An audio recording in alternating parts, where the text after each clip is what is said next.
Hey there, everybody, and welcome to Fearless Thinking, a podcast designed to help you navigate authentic leadership and the entrepreneurial journey.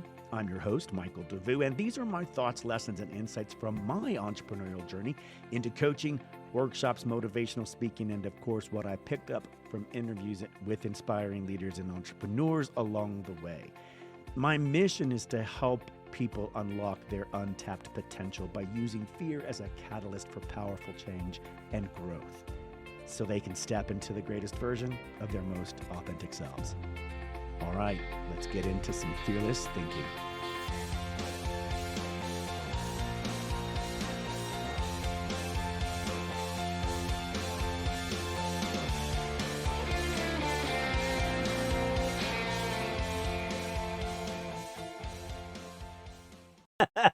Hey, Fearless Thinkers. Welcome back to Fearless Thinking, episode 18, Beyond the Hustle, Finding Balance for Sustainable Success. I'm your host, Michael Devous, and I'll thank you for joining me as we wind down this week. We do a little bit of fearless thinking. Today, we're going to talk about work-life balance in today's fast-paced world. You know, it's easy just to get caught up in the hustle, right? The hustle mentality and the neglect of our well-being. But, you know, there's a secret to balance in life, which is healthy, which is having a healthy work-life balance. It's essential for sustainable success. You know, this is something I need to hear. This is something I need to do. I used to have a practice where I did my yoga almost every day, and now I've gotten so compassionate and so driven about launching this new business community platform, the Ascend Hub, as well as all of my other businesses, which I do, you know, the Fearless Thinking podcast, as well as motivational speaking and the coaching and consulting. And my balance has gotten, well, off balance. And I need to hear this message. This is good for me. If you imagine a leader or an entrepreneur, you know, constantly working these long hours and neglecting their health and their personal life, not having a good balance, you know, they might actually achieve some short-term success, but eventually we will burn out. Burnout will set in, leading to decreased productivity, negative consequences for our health and our well-being. You know, I get up every morning about 5:30, and I write in my journal in my little corner desk in the window with the sun coming up in the east. And when I'm in that state, in that flow, and I'm really, things are going well, I just write, and it works really, really well. But then I notice there's a sort of like a diminished return thing. There's like, all of a sudden the gas is empty in the tank, the water faucet, the flow of ideas and innovation and creativity just sort of like comes out at a trickle. And I think that's because I don't have balance. I think that's because I'm not honoring myself and my body and my mind in other ways that I need to do, right? And there's no one size fits all approach to achieving work-life balance. You know, what works for one person actually might not work for another. The key is to find strategies that help you manage your time efficiently, effectively, and to prioritize your well-being and avoid burnout. That could be yoga, that could be swimming, that could be forest bathing. Something I learned this past year, forest bathing, when you walk in the forest, and it's like moonbathing or sunbathing. You bathe in the forest, you absorb the energy from the trees, and you touch them, and you breathe in the air, and apparently that's beautiful, and I think it sounds incredibly cool, you know. Here's some tips. Set boundaries. These are not walls. These are not things to keep things out or whatever. They're boundaries. They're healthy, clear boundaries between your work and personal life, right? Allowing you to disconnect, if you will, from your work hours, by shifting, transitioning into your other routines, into your home life, right? You need to resist the urge to check those emails constantly on your phone. Have a work phone that's separate from your home phone. Then you can just bring it home and set it off to the side, not worry about it once you get home. Like, you're done, right? You click that checkout, you know, what's that clock thing? Punch your card. You know, you're done for the day. And if you really want to make sure that you put the same amount of time and energy into your family that you do at work. Put that thing aside. Put that business phone down, right? Um, Prioritize your self-care, making time for activities that can nourish your mind, your body, and your soul, which could include exercise, of course, as we talked about, or spending time out in nature. Remember, talk about tree bath, forest bathing, or even pursuing other hobbies.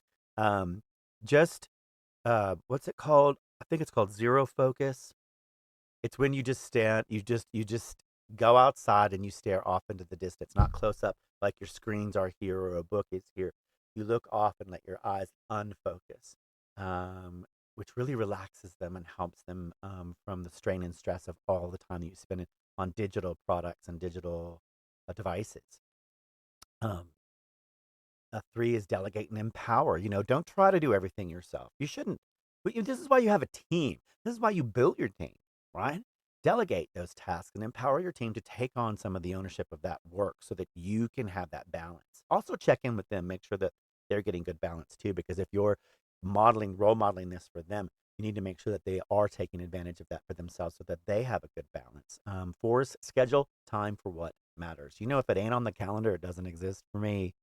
If it's not on that calendar, I forget about it, right? Treat your personal life with the same priority that you treat your work life. Schedule that time for friends and families and activities. And by the way, this goes back to I want to say it's the second week of episodes when we talked about integrity. If you are always changing your schedule to remove personal things, to shift personal, balancing, gorgeous, lovely stuff for yourself, to make space for more work, to make space for other things, then you are technically telling yourself you're not worth my time and effort, that my well-being isn't worth what all that work is worth.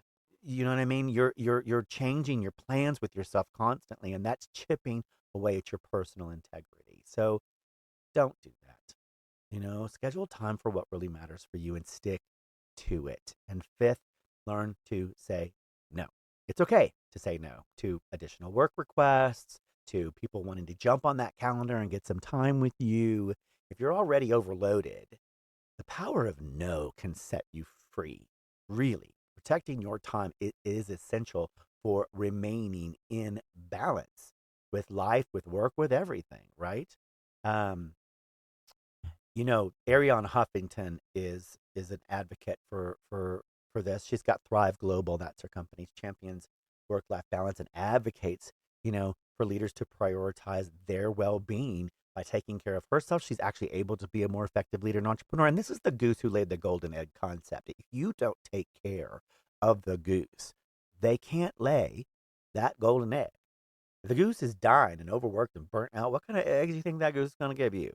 Like little nuggets, little nuggets of gold. Not big old eggs of gold, not big beautiful, you know. You're just going to get little nuggets. You might not even get an egg. A stressed out chicken can't lay? Like, that's what happens, right? So the goose who laid the golden egg, that's you. You're the one who's bringing the brilliance and building businesses for the world and helping other people and building teams. You can't keep doing that for other people if you don't take care of yourself, right? So remember, a healthy work-life balance, it's not a luxury anymore. It is a necessity. It's a smart entrepreneur, a smart innovator, a smart mentor, a smart leader who builds healthy balance into their structure, into their life, into their daily routine. By prioritizing your well-being, you will be better equipped to lead with focus, energy, and resilience. Your cup will not be empty. It may not runneth over, but it's better than an empty cup, right? And as Richard Branson says, if people are happy in their work, they will do better work. So help your team get happy and balanced. Do some things for them, maybe bring in a massage therapist, maybe do some yoga or some meditative room with some, music or something. That might be helpful for them to get balanced, right? So thanks for staying in tune with me. Staying in tune? Are you in tune with me? I hope you are. Fearless Thinking returns tomorrow again with more tips and tricks and advice on our Fearless Road together as we look at some of the things that, integrity, agility, innovative, fearless thinking, all those things, authenticity, integrity. I say integrity. Probably repeated myself. Well, it's bound to happen. I say a lot of words. I say a lot of words all the time. Here are some more words. Go do some fearless thinking. Have a fantastic week. And I'll talk to y'all later. Bye.